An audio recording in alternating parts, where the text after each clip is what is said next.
Well, listeners, in case you didn't get enough sports today, here's an ad break that'll tell you how to watch even more sports. YouTube is the new home of NFL Sunday Ticket. And if you sign up now, you'll get our lowest full season price of the year. Just go to youtube.com/Spotify offer to get $100 off NFL Sunday Ticket. Watch your favorite teams' out-of-market Sunday afternoon games, exclusively on YouTube and YouTube TV. All right, enough about sports. Go get more sports. Terms and embargoes apply.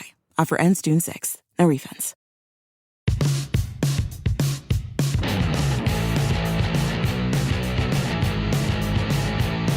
Hi, this is Kenny Albert. You're listening to the Broadway Hat Podcast with your host, Kyle Hall, the #1 podcast for all things Rangers hockey.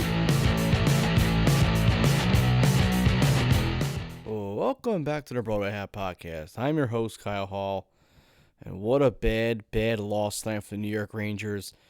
Just had zero energy to come out, which is remarkable at a playoff game in MSG. That team can come out so flat. And Jack Hughes scores in the first 3 minutes of the game after the Rangers had the puck go across the blue paint and somehow stays out of the net, and the Devils come right back down the ice and score. Just not a good start to that game. And this series has been crazy. So the Rangers have two dominating games in New Jersey. You come back to MSG and you think, wow, this could be a sweep. And then the Devils make a Hail Mary play. They start a 22-year-old rookie, Akira Schmidt, and the kid steps up, plays a great game in Game 3. Rangers lose an OT. Then tonight, Monday night, they just did not get any pressure on him at all. He was giving up rebounds. Patrick Kane recognized that. He was just throwing the puck on net, trying to get rebounds. Just a terrible performance for the Rangers. Just how you can lay two duds like that at home is crazy. After all the energy from last year's playoffs and how good they were at home and everything, I didn't see that coming. I did not see that coming after those first two games. The Devils completely turned their game around. They were loose defensively. They had, gave up a ton of chances to the Rangers in the first couple of games. Their penalty kill has been outstanding the last two games. Hasn't given up anything after Kreider scored 4 power play goals in the first 2 games. But there's some guys from this Rangers team that have not, they're missing in action. I mean, Trocheck scored tonight, but before this, he's been nowhere this series and zero impact. He's one of the things we talked about coming into the series was face-offs and how, when we had Bill Pito on last week, how important Trocheck was for the playoffs and how this is the time the other Rangers got him for and how big face-offs are. The guy was, 57% this year in the face-off dot. And he struggled. He struggled so far. He's only at 42% the first 4 games. Michael McLeod is kicking his butt. I mean, he's winning 70% of his draws right now. The guy who's the only guy the Rangers stepping up from the face-off circle side is Filipino, of all people. The one guy who struggled this year, under 40%. He's now winning face-offs at 66% now clip, which is, the kid line again has been solid. I think Heedle's been the best one of the 3 of them. He's got 3 points in the series so far. But, Kakko played well the first couple games. Hasn't played well the last 2 games, I feel like. Lafreniere hasn't really. He played his best game of the series in Game 4. Had a couple opportunities that didn't score, but I thought he played a pretty solid Game 4. But Trocheck, where is Mika Zibanejad? He had basically zero impact. He had 1 shot, which was a fluttering wrist shot from the blue line tonight in Game 4. He's done nothing the whole series, a couple assists, but no impact at all. Artemi Panarin, again, after last year's playoff performance, where I think a lot of Ranger fans were upset about that, obviously he scored the big Game 7 goal in OT against Pittsburgh, but, I think there was a lot left to be desired out of his playoff performance last year, and he's, again, off to a slow start. Mika got off to a slow start last year in the playoffs, then picked it up, but if Panarin and Zibanejad aren't performing, this team's not going to go anywhere. And Tarasenko had a good first couple of games. He's been quiet the last couple of nights. Hey, Patrick Kane is as advertised. Guy's got 6 points in 4 games. And Ranger fans are ragging on him. And I don't know what else you want from the guy. He's been great. Adam Fox has been great. Lindgren's playing a very solid game. I think tonight Keandre Miller was excellent. He blocked 5-6 shots tonight. And I think Trouba took a dumb penalty, but I think he's been pretty solid. The Rangers defense has been great. Igor Shesterkin's been out of this world. I mean, he's been incredible. These guys getting up 6 goals all series, and it's 2-2. It's crazy. It's crazy how good he's been and how the Rangers just can't score goals for him. I think the fourth line, I thought maybe we'd see a little more offensive production on the fourth line. I think they're playing okay, but I don't think they've had the impact that most Ranger fans thought they would based on how they finished the year. I thought maybe Barclay Goodrow. I mean, Barclay Goodrow had a great, I think it was game 1 of the series. He was fantastic. And the fourth line was good. But Goodrow blocked like 4 or 5 shots. He was really involved in the play. I haven't seen that the last 2 games. I haven't seen him getting shippy with someone after the play. Heck, Nico Hischier tonight collided and crashed into Igor Shesterkin. There was no response. There was Trocheck after the fact calling him a rat or something that was caught on the hot mic behind the net, or you're a joke, whatever he was calling him. But Jacob Trouba's on the ice. You got to jump that guy. He goes after Igor. Igor, I thought was going to be hurt just based off how the extension of his knee was hitting the back of the net. But not one guy jumped in there, which was, I was like, that's a team where I thought, maybe they're kind of checked out right now. And I think Gerard Gallant after the game, he said that, it was a poor effort. It was a poor effort. We didn't deserve to win, and they did not. They did not deserve to win, and it's just crazy. And I've had so many complaints from fans about ticket prices and how they can't believe they can't go to Rangers playoff game because the Rangers and the secondary market has priced the regular Ranger fan out, which they have. They have $400, $500 for 400 level blue seats tickets is insane. It's absolutely insane. You look at teams like the Islanders, you could have gotten in for $45 the other night. Game 5 with the Devils, it's $220 to get in. Expensive ticket because Ranger fans are buying it, and they have 2 markets that are, both teams are in the market, which is a lot different than Carolina and the Islanders, but that's still $200 cheaper to go to Newark than MSG. It's crazy. It's crazy the ticket prices for MSG. If you bought both games for the Rangers, you spending over $1,000, and then you watch those 2 duds. Yeah, that's tough. That's tough to swallow from a financial standpoint.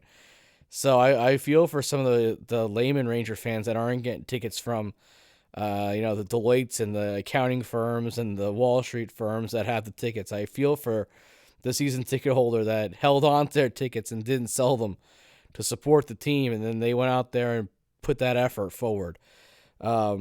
It's disappointing. It's really disappointing, and I think a lot of Ranger fans have given up on this team, which is also unfair. I mean, we saw last year in the playoffs. Every series will have ups and downs. It's not going to be an easy, here you go, sweep. It's never going to be that easy. You can never bank on that. So you got to dig in. As a Ranger fan, you got to dig in. Believe in this team. You go back to Newark, it's a place that you just won 2 games. And I think this Rangers team, the good thing for them is that you're going to have a weird extra day off here, I think because of the Knicks scheduling. You can have an extra day off here for this team to regroup, get a good practice day in tomorrow, another day of kind of get this bad weekend Monday out of the way, and kind of reset and get into the series. It's now a 3-game series. You got a rookie goalie in New Jersey. You got to figure him out. You got to put more pressure on him. They really didn't put a lot of pressure on him at all. They got to get more pucks on the net, more traffic in front of him. Chris Kreider owned the crease in the first 2 games. They had 0 set up with him the last 2 games. So get Kreider back in front of the net, get Lafreniere back in front of the net. I think Trocheck needs to drive the net more. Get more pressure on this kid. More pressure on him. Maybe bump him a little bit. Get him off his game. Something. It's not working. Whatever they do now, it's not working. And then, please, the one guy on New Jersey that can do anything is Jack Hughes. You just got to shut him down. And they've done nothing else offensively other than him. And obviously, Dougie Hamilton scored the overtime goal. And Siegenthaler scored tonight on a great wrist shot. But, I mean, Hughes drives that offense. And It'd be nice to put a body on him. It seems like the kid just avoids every hit. He stays out of the high danger zones. He stays away from Trouba's, bone-crushing hits in the corner. But it'd be nice for someone to catch him and kind of remind him, this is a physical game. And maybe he'll think twice about taking some open space in front of the net. But they haven't done anything. And he's unbelievable. And the goal that he scored tonight is incredible. I mean, that was the hands, the skate. It was a beautiful goal. And Igor did all he could to keep it out. But that was a tone setter. And obviously, Trocheck scores that goal, and you got, the Garden comes alive in the third, and then you let up a goal right back. I as soon as he scored that goal, I honestly, I still had belief that they could tie it up. But you just saw the body, the body language from the Rangers was not great after that. And it wasn't good really most of the night. So, we'll regroup. Ranger fans need to regroup. And, hey, Rangers in 6, Rangers in 7. I didn't think the series was going to be a sweep. I thought the series was go the distance. And I was, obviously thinking the Rangers would pull it out in either 6 or 7. Realistically, probably 7 games is what I thought from the beginning. But it's tough. It's tough after you see the team dominate and then have these last 2 games, which was more of the games I thought you'd see in this series. I did not think the Rangers were going to win games 5-1. 3-2, 2-1, 3-1. Those are the type of games this series I thought was going to be, and that's what the last 2 have developed. But it's you see a guy like Igor. I mean, he's playing so well. It's just tough. You think back to Lundqvist and all those playoff series and all those games where he lost 2-1, and the John Tortorella era, where he's blocked 17,000 shots and score 1 goal and hope that it holds up. That's what you kind of think of. And the Rangers have all this offensive firepower, and to score just 2 goals the last 2 games, it's disappointing. It's very disappointing. And but we have a great guest to break down more of the Rangers-Devils series. We talk about the Islanders series as well with the Hurricanes. Can the Isles come back? If the Rangers do move on, who could be the possible matchup there? And we're rejoined by our very good friend, Stan Fischler, just one of the greatest hockey minds, one of the greatest hockey journalists. He's unbelievable in the U.S. Hockey Hall of Fame. Should be in the Hockey Hall of Fame. He's covered every tri-state hockey memory and moment in the past 70 years, it seems like. Incredible. It's great. We had him on last year in the playoffs, so it's always great to have him back on the show. And I can listen to his stories all day long. Just an incredible man, and it's always an honor to have him on the show. So stick around for Stan Fischler. But before we send to Stan, here's a brief message from our sponsors. Caldera Labs. Say goodbye to the generic face wash on your counter because Caldera Lab is here to save the day when it comes to your skin. Backed by a leading clinical trial where 9 out of 10 men experience healthier and visible improved skin, Caldera Lab has the tools to unlock your best first impression and confidence. Today, we have an exclusive offer for you, our audience, so you can try it for yourself. And you can see why so many men trust Caldera Lab with their skincare needs. Use our code BROADWAY at calderalab.com for 20% off their best product. Listen, as I'm getting older, in my 30s now, you got to take care of your skin. And these guys are out there helping you take care of your skin. They're helping you with your wrinkles. They're keeping they're keeping you young. They're keeping you young. They keep you look good. Caldera Labs creates a high-performance men's skincare product by combining pharmaceutical-grade science along with nature's purest and most potent ingredients. Kicking off their stellar skincare selection, we have the Regimen Bundle, a twice-a-day routine to transform your skin. Inside this bundle, you'll find the Clean Slate, the Base Layer, and the Good. The Clean Slate is where you start your day. It's balancing cleanser that uses gentle plant-based cleansing, leaving all skin types exceptionally refreshed. The Base Layer is a nutrient-dense, fortifying moisture that hydrates your skin and absorbs fast, leaving with a matte finish so you can start your day confidently. And the Good is your go-to at night before bed, and it's clinically proven multifunctional serum that helps your skin look tighter and smoother, as well as helps reduce visibility of wrinkles and fine lines. How can you not beat that? As you age, you might notice more fine lines and wrinkles.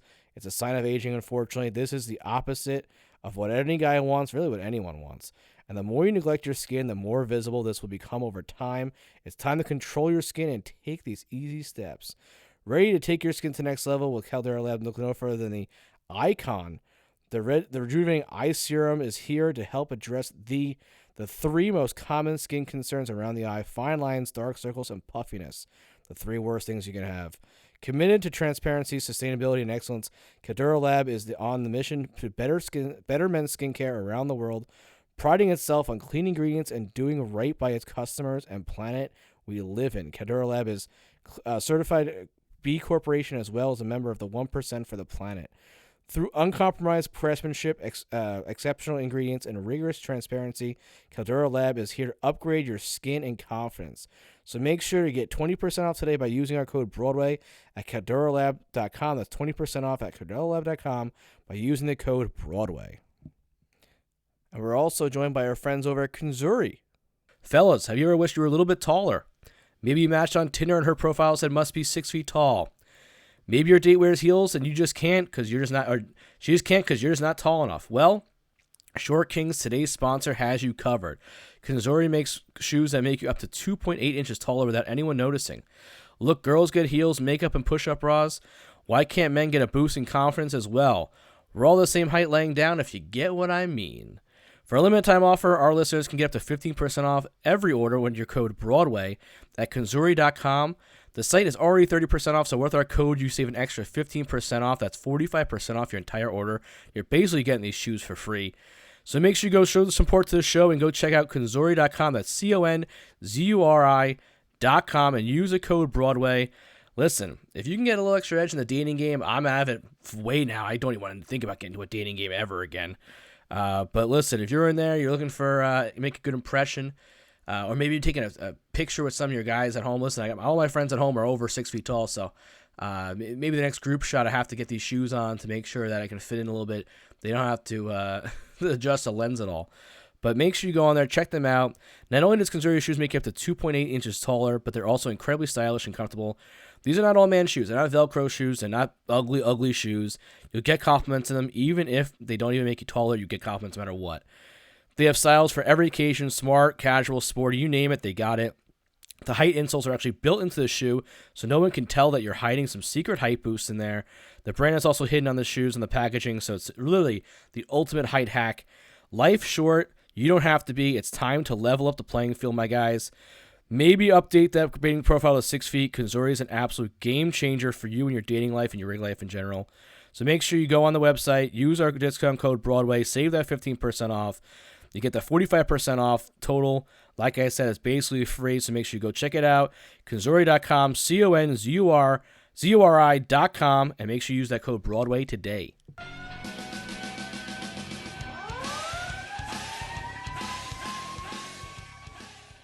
All right, we now welcome back to the show one of the greatest hockey writers in the history of hockey, USA Hockey Hall of Famer, Stan Fischler, the hockey maven. Thanks so much for coming back on.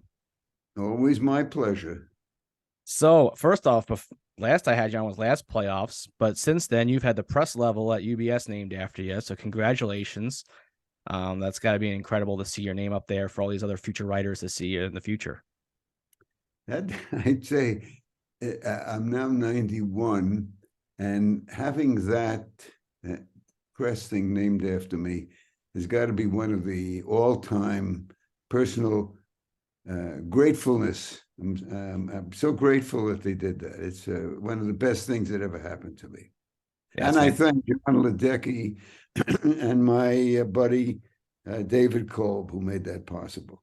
No, it's well-deserved. I mean, how many years you've given to hockey, especially the Islander community there. I know you have a special relationship with all three hockey teams in the tri-state area. You've had the Rangers, the Devils, you were there in the 90s, and the Islanders, obviously, for all those years. So I feel like you're well-loved by everyone in the tri-state area that loves hockey. Well, you're right. I owe the Rangers a lot because, first of all, my introduction to hockey was with their farm team, the Rovers, at the Old Garden, starting in 1939 when I was 7, saw my first game. There was doubleheaders, all doubleheaders, Sunday afternoon, and it was very cheap. It was wonderful hockey. You see a Met League game, and then you see the Rover game, which was the Eastern League. And I didn't see a Ranger game. I wasn't allowed to go to Ranger games because they started at 8:30, and my parents said, it's too late, you got to go to school the next day, blah, blah, blah. So I didn't see my first Ranger game since until 1942. And the Rangers, at I guess it was my 90th birthday, they surprised me. I came to the Garden. I was invited to a game with Philly, and they presented me with this beautiful. It was like a big glass enclosed thing, and it had, among other things, it had the scorecard of the very first game I ever saw, very first Ranger game, which was November 42. And I'm indebted to the Rangers because my career actually began when I was still in Brooklyn College. And the Rangers, of course, then had the farm team. And I've been going to the games so often, and I was in college, in Brooklyn College, and I got this idea, because I loved writing hockey, and I still do, is that I could do a newsletter for the Eastern League. And I went up to Tommy Lockhart, who ran the Rovers and the Eastern League and the U.S., which was then A-House, now USA Hockey. And I said, how'd you like if I did a weekly Eastern League newsletter? He said, sure, do it. Now, that was terrific for a lot of reasons, because first of all, I was learning how to type. So now I really had to learn how to type. And I was a drummer in a dance band. So typing was like drumming, which made it easier. And also, I had to deliver these stories to the Garden, to the hockey office. And so there, Fischler's face was there once every Friday, and I got to know people, including the Ranger publicist, who was Herbie Gorin. And that's how I got hired out of college in '54 to be the assistant publicist. That was one of the greatest things that ever happened to me. So I'm working for the Rangers now. So the Rangers were my first real paid gig. Of course, when Ranger fans say, "Well, you're an Islander fan," I just say, "Wait a minute. If it wasn't for the Rangers, I wouldn't even be here." And of course, I wound up doing the Islanders games at the beginning. Well, not the beginning, but I did the first telecast in '75, which led to Sports Channel and then over to MSG. And I wound up doing the Devils. So I covered the Stanley Cup for the Islanders 4 years. I didn't go on the road when they played in Vancouver. I did the Devils 3 Cups, and I was there for the last Ranger Cup, which was in '94. So the fact of the matter is, as far as mid-area hockey, I am ecumenical. That's fair to say. That's very fair to say. I belong to 3 religions: Rangers, Islanders, and Devils. Do something. And for the first time in forever, all those 3 teams are now back in the playoffs together, which is just great for the area too. Yeah, it's a fantastic thing, particularly since you have the Battle of the Hudson, which we thought was going to be an all-time runaway for the Rangers. And I appreciate the fact that the Devils came back, making a series out of it. And of course, the Islanders was another melodrama right down to the last game of the season. So it's a lot of excitement. And of course, as a hockey nut, I gotta love it. Now, the Devils' last game, they go to Akira Schmidt, 22 years old, only played 18 games in the NHL this season. What'd you think of that move for the Devils, kind of jumping to the rookie? Well, you're anticipating me, because I did a piece. Actually, I did a piece that's going to be running either later today on my Hockey News Islander website, or maybe tomorrow morning. But the point is, what I'm pointing out is what the Islanders have to do is what the Maple Leafs did in '42. This was one of the greatest comebacks of all time. They were down 3 games to zip to Detroit, and the coach of the Maple Leafs, Hapte decided that something really dramatic had to be done. Now, how about this for drama? He benched his leading scorer, Hall of Famer Gordy Drillin. He benched his best defenseman, Buckle McDonald, and he replaced his leading scorer with a third liner who was mostly in the minors, Don Metz, and he replaced his defenseman with a rookie named Ernie Dickens. What do you think happened? Don Metz became a scoring star. Ernie Dickens was terrific, and they won it was games 4, 5, 6, and the final, and they won the Stanley Cup. Now, I suggested for the Islanders to get back into the series that they do something dramatic, and my suggestion is they should give Sorokin a rest.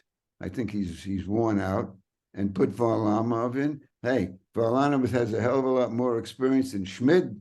Schmid does. He knows, and he's rested. And I suggested that they bench. Well, I hate to say it, but Barzell is not playing well. And I say, put another fresh guy in, put Josh Bailey in. He'll be motivated. So they have to do dramatic things the way the Leafs did, and see what happens. Let's see what happens. But it's certainly an interesting series because you take the first game and you throw that away. The Islanders, I don't know what was going on, but even in defeat, they had kept it close and they played well 5-on-5. Actually, they were the equal 5-on-5. The problem with the Islanders is that there's this very evil invention called the power play. And it's like splitting the atom for them. But in the second game, they should have won that game. It went into overtime, and this guy, High Sticks, Mayfield, he whacks him in the head. And the referees are looking, what, are you kidding me? What kind of...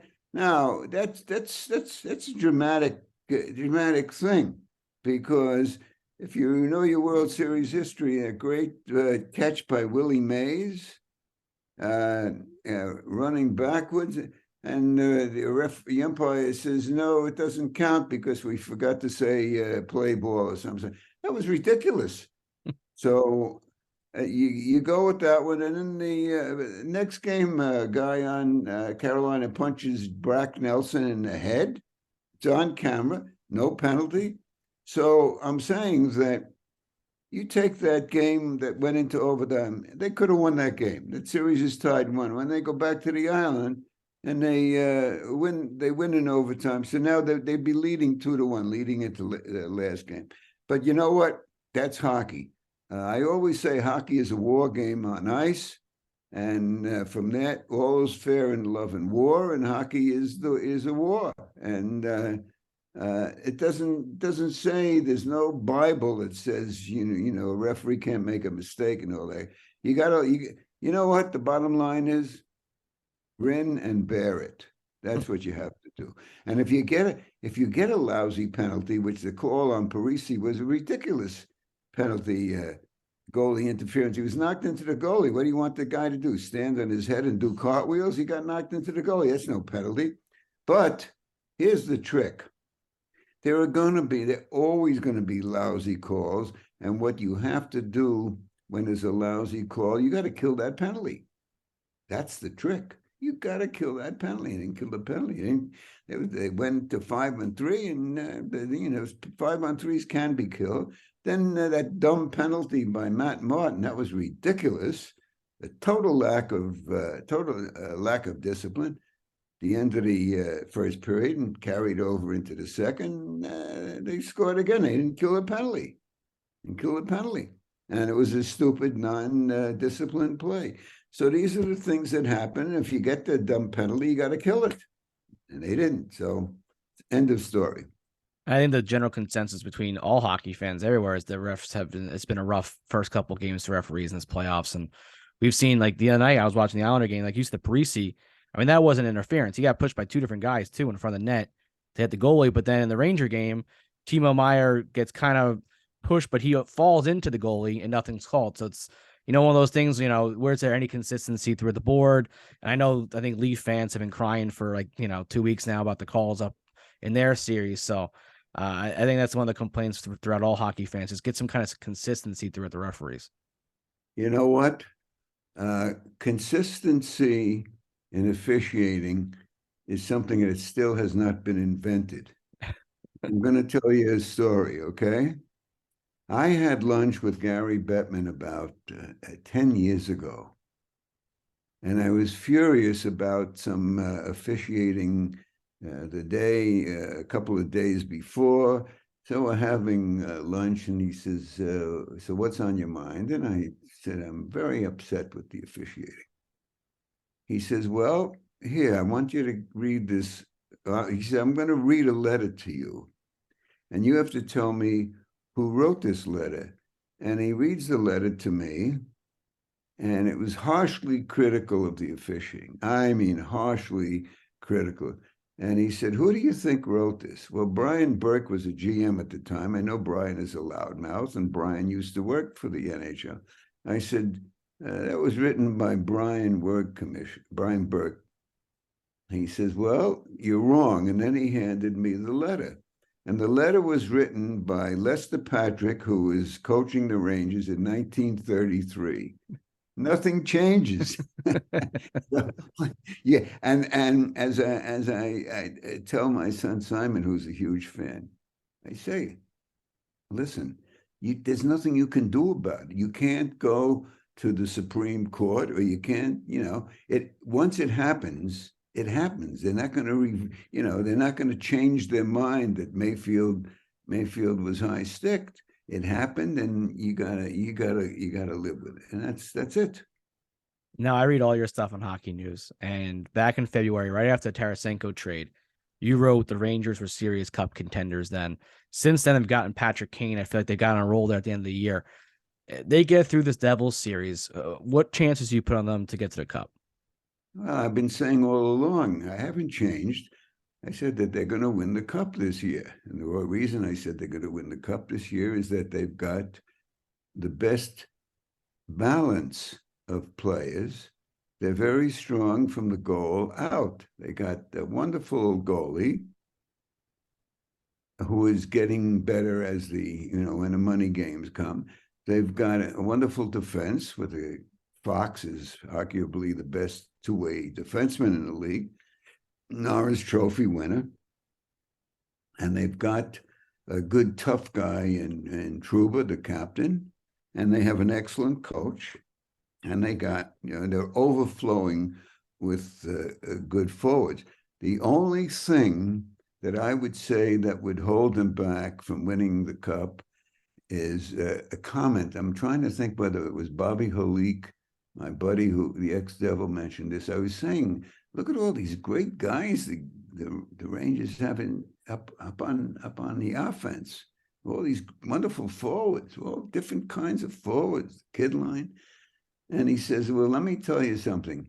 There's only one puck. And what he means is, you can have a bazillion guys, but there's still only one puck. And maybe they have too many. But time will tell. I still think they're going to win the cup, and that's that. Bobby Holik would know that from when he signed that big deal with the Rangers, they had all those free agents, all those big veterans that came in, and they couldn't do anything because, like you said, they had one puck and about 10 guys who were type A personalities that were the number one guy on their team before they got there, and they just couldn't gel. Well, you know what they did best? They did best walking to the bank. making a large deposit. Yeah, counting Dolan's money in the locker room. That's they did best. Cycling through coaches. Well, the beauty part is that Jimmy Dolan doesn't care. All he wants to do is get a winner.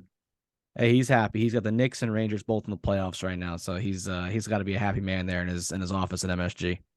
That's right. His father is the reason that I got into television. Chuck Dolan was the guy who started the first Islander telecast in 1975. It was March 1975, a week before the end of the season. They were playing Atlanta, and they were battling Atlanta for the final playoff spot. They had never made the playoffs. Atlanta did. And we got in. And what do you know, when we got in, we played the Rangers, and everybody wrote off the Islanders. And guess what? They beat them in the great Parisi goal. And then they went to Pittsburgh, and they lost 3 straight. And then they won next 4 in a row. Not too bad. They almost did it to Philly. Not bad at all. All And right. then I got to ask you a question about the Rangers and Isles playoffs, because there's a great story that you tell from a couple of Rangers that crashed the Islanders studio there on you in I think it was 1984. Was that that playoffs?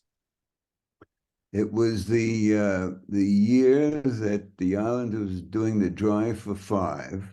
So it was 1984, and this was the deciding game.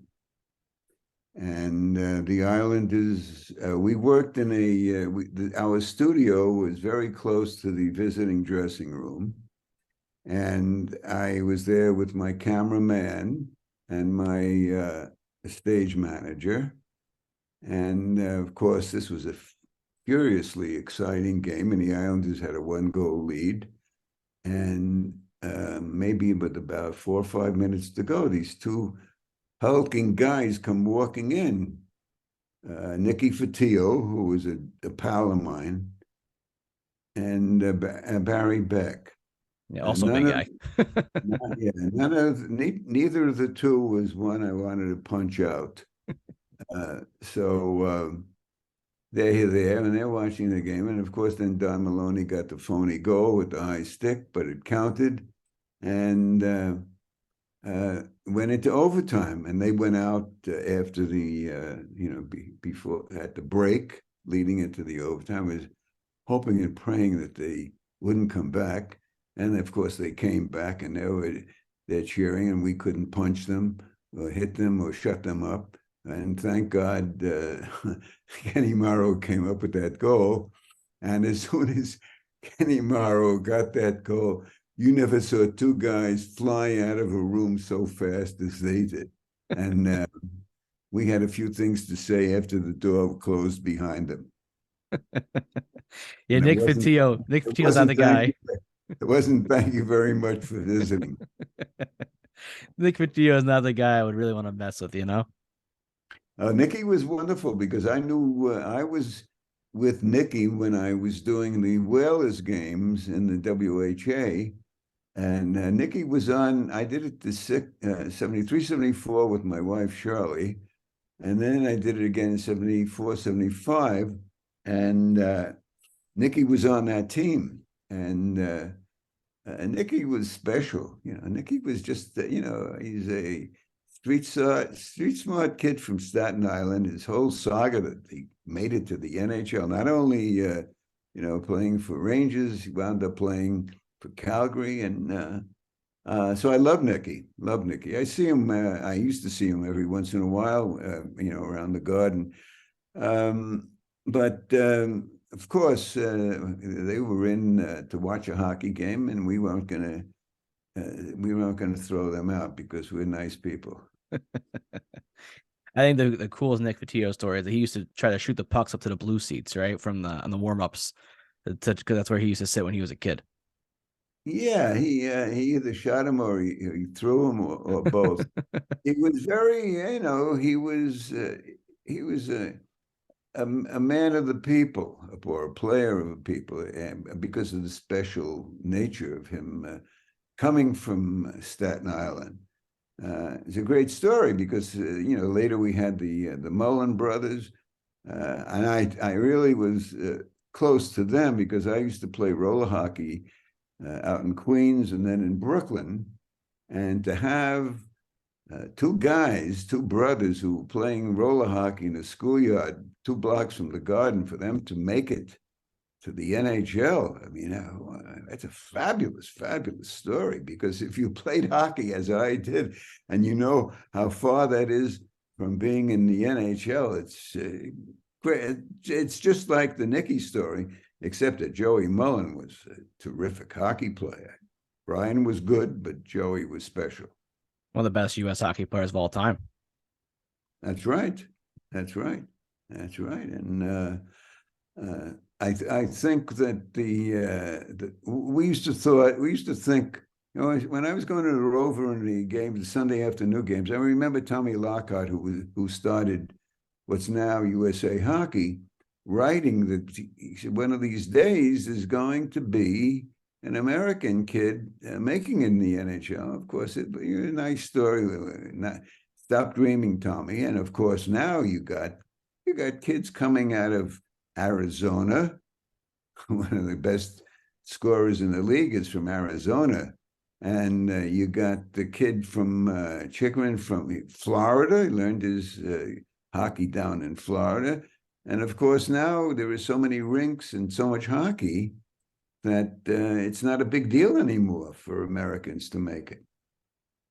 No, and I mean, the Rangers have their own special story with Adam Fox there, being a longtime Ranger fan. His parents were season ticket holders for years, and now he's living his dream out, not only, loving Brian Leetch growing up, and now he's, on track to maybe have his number up in the rafters with Brian Leetch if he continues this unbelievable trajectory that his young career's on. Well, he's got all the goods. There's no reason why he can't become a Hall of Famer in time. It's always great to see a Jewish kid make it big. The Rangers had a wonderful Jewish defenseman.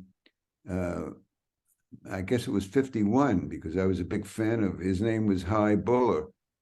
He actually played with the Rovers. I saw him playing with the Rovers in 42. And then he wound up, I guess, in the Detroit system. And then he went to Cleveland. The Cleveland Barons were like an NHL team in the American League. They had their own farm system. They developed guys who went to the Rangers, like Wally Hergesheimer, Steve Kravchuk, and of course Hy Buller, who came to the Rangers in 51. And in his rookie year, he made second All-Star. That was pretty damn good. And it's very interesting how hockey was in the 16 year. I mentioned Steve Kravchuk because he was another one that was supposed to be like Hy Buller, a star. I don't know if I told you this story. So Steve Kravchuk comes up to the Rangers. The big deal made out of this because of how great Buller was. And Jimmy Burchard was a very funny writer for the World Telegram. He covered them for years. So Kravchuk makes his debut, and Jim Burchard was at the game, and he writes in the World Telegram. And Steve Kravchuk made his debut with the Rangers last night. He's neither crafty nor can he check. It's a rave review. But you had to know Burchard was a throwback. He was like a Runyon-esque character. I was very lucky that I was around to see these guys from that other era. They were very, very special, very special. I asked this question because after you came on last time, I had some people ask me to ask you this. So I got you back on, and I feel like this always gets thrown out there. Do you think there's a few Rangers I think in past years that who I think deserve to have their number retired or some kind of banner hung up in MSG? I think there's a few legends that they've missed. Is there anyone in your mind who you think maybe deserves more recognition from the Rangers in the rafters? You know who Sean McCaffrey is? Mm-hmm. Sean McCaffrey already has done a book precisely about the guys who should have their banners up. First of all, you have to start with Brad Park. Yeah. How can Brad Park not be there? Why isn't Frank Boucher's number there? He was arguably the greatest center of the team. He was the star of the cup-winning team in 28. He was the star of the cup-winning team in 33. There's no reason why Frank Boucher shouldn't be up there. And there are a lot of guys. There are a lot of guys who, but you see, there are very few journalists cover hockey who are as old as me, who saw guys. I go back to my first Ranger game was 42. That's a long time ago. And by the way, do you know how I became a historian? You know how you become a historian? How? You got to be old. You got to be there for the history. You got to be old. There used to be a radio program called Baron Munchausen way back in the late 30s. And Baron Munchausen used to have a line that would be repeated every week and became almost a famous line. He had a German accent, and he would say, "Was you there, Charlie? Were you there, Charlie?" And I was there. I did a piece not long ago for NHL.com about the first Chinese Canadian player who played for the Rangers. You know the story? Yeah, Larry Kwong, one game, one shift. But so I saw Larry Kwong play for 2 years with the Rovers, so I can talk about this guy. I don't think there's anybody else around who watched Larry Kwong with the Rangers. Well, with the Rovers, besides me. Rover games were phenomenal, particularly during the war, because during the war they had the Coast Guard team out of Baltimore, and several NHL guys enlisted in the Coast Guard and played for the team. Art Coulter was the Ranger captain when the Rangers won the Cup in 1940. He was in the Coast Guard. Johnny Mariucci, the Black Hawk defenseman, was on the team. Frankie Brimsick, Mr. Zero, the goalie for the Bruins. So that was a very special team. And fortunately, a friend of mine sent me a film clip of the Coast Guard game at the Garden, which I happened to be at. And I actually gave it to a collector, friend of mine, who now lives in Florida, and so that kind of stuff I can say. A few other people, if any, can really talk about having actually been there. No, and I can listen to your hockey stories all day long. I really can. It's unbelievable listening to you, and that's why I love reading your writing. And then one other question I think I got asked most was, who do you consider the greatest goaltender in Rangers history? I feel like this is always a hot button topic. Well, the way to be honest about it is you have to divide it between the no mask goalies and the mask goalies. I would dare Shesterkin. I would dare the King. Lundqvist, I would dare Henrik Lundqvist. I would dare any one of the goalies today to go in and play. You know what Glenn Hall did? Glenn Hall played 500. Listen to this: 503 consecutive games. No second goalie, no backup. 503 consecutive games without a mask. Incredible. Imagine that. So to me, Glenn Hall is better than any of these goalies, because I would dare them to play 503 games without a mask. So you have two eras, okay? Now, we're talking about Ranger goalies, right? Yeah. So I have to say that Charlie Rayner, who was on the 1950 team that went to the Cup final with the Rangers, they went to the 7th game in double overtime. And of course, that was when the Rangers, can you imagine this? It went to the final, 7 games, and the Rangers had to play all 7 games on the road because the circus pushed them out. So Charlie Rayner, and he won the Hart Trophy that year, and he's in the Hall of Fame. So Charlie Rayner was my choice. But again, if you don't, was you there, Charlie? I didn't see Davy Kerr play when they won the Cup in 1940. So how am I going to say Charlie Rayner was better than Davy Kerr? I didn't see Davy Kerr. I didn't see Lon Chabot, who was on the the original Cup team. But I say the answer is Charlie Rayner. And when it came to the mask goalies, my choice would be Mike Richter, because Mike Richter did something that Lundqvist never did. And Lundqvist had a chance to do it against the Devils in that fantastic series. Yeah. And guess what? Brodeur beat Lundqvist.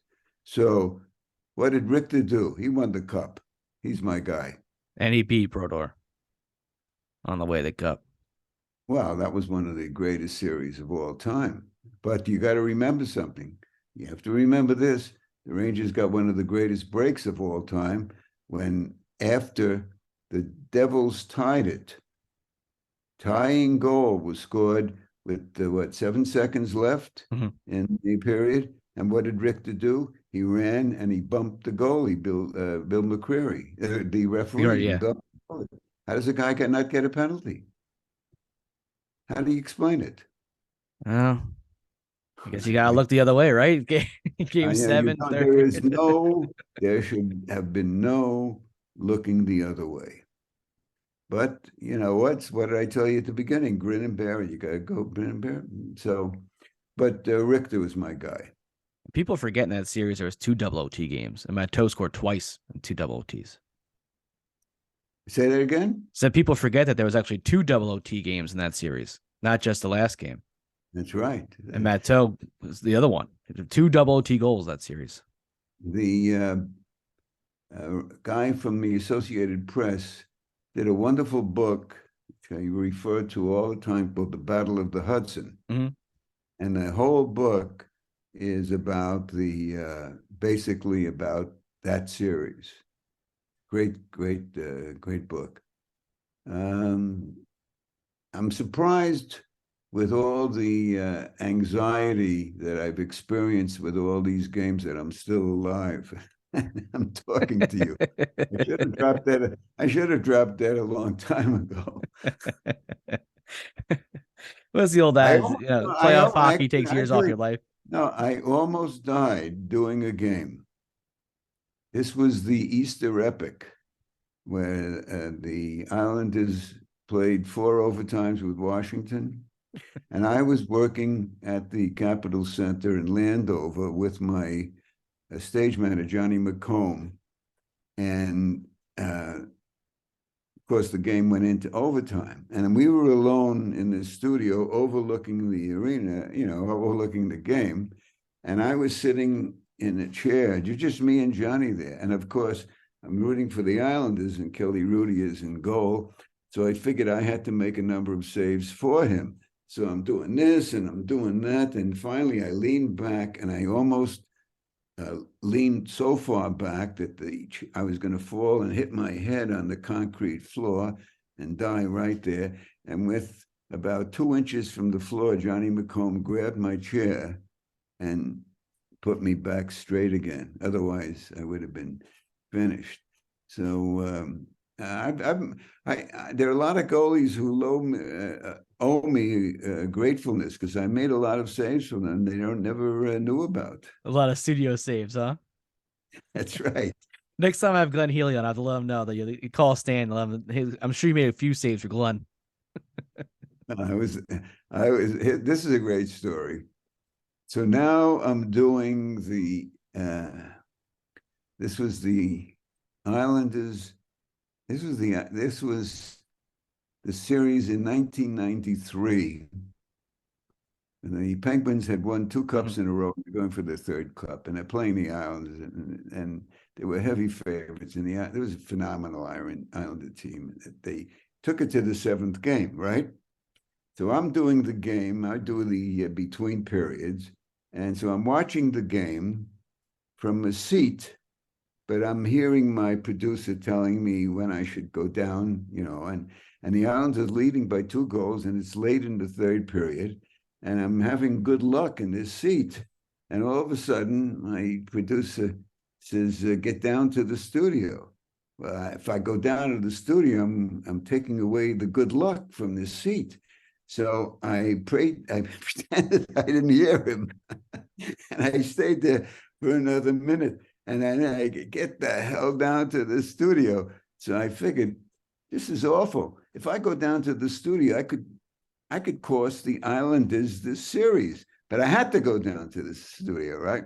So now I go down, and as I'm getting to the studio, I pass a room where Patrick Flatley, who was injured, and he was watching the game on the monitor in the studio, and Ron Francis scores, and I'm at fault for this stupid goal, and now it's a 1-goal game, and by the time I get to the studio, who was it that I forget who it was who scored the tying goal, and now it's I'm beyond distraught because they had the game in the bed with them and one of the greatest upsets of all time, and I gave up 2 goals. It was awful. It was also awful. But anyhow, David Volek saved my tuchus by getting the winner. I was waiting for you to say you ran back to the seat. I was gonna say, Al Arbor owes you a thank you if you won that game for him. I told him, but he didn't think I owed him anything. Oh man, well, Stan, I can listen to your stories all day long, but I know you get back to your life there. Thank you so much again for coming on, and who knows, maybe we'll have an Islander Rangers series next week if the Isles can pull one out and the Rangers continue rolling on. And we'll have to get you back on for that. As my grandma would say, we should be so lucky. Take it easy. Thank you so much, as always. Anytime.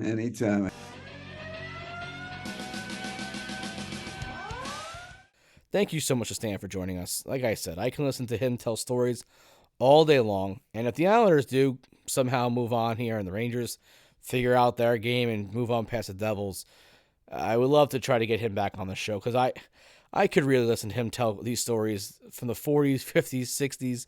I mean, he has them from every era. Like he said, he started going to games was it 1942, I think he said his first game was. And he started covering the Rangers in the early 50s. And just an incredible hockey mind. And, they joke around that, what a historian is someone who's seen the history. And he's seen a lot of history. He's seen, every Stanley Cup in the New York area since the 80s, through the Islanders to the Rangers to the Devils. So, and his pick for the Cup is the Rangers this year. So I hope he sees one more and covers one more.